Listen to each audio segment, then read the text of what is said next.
Las técnicas de igualdad de Navarra han pedido que los partidos integren la agenda feminista en las políticas públicas. Han presentado 26 propuestas que van a enviar a todas las siglas con la intención de que se puedan poner en marcha en la próxima legislatura. Se incluyen medidas relacionadas con la lucha contra la violencia hacia las mujeres, los cuidados, la conciliación, el empoderamiento y la participación.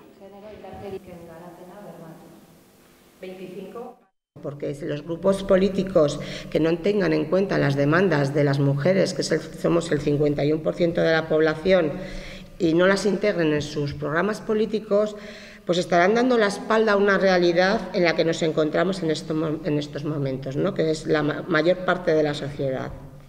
Claro que nos preocupa, pero nos sorprende las reacciones patriarcales y machistas que estamos viendo estos días ante las demandas y los avances de las mujeres. El movimiento feminista, que lleva 300 años, sabe mucho de esas resistencias patriarcales.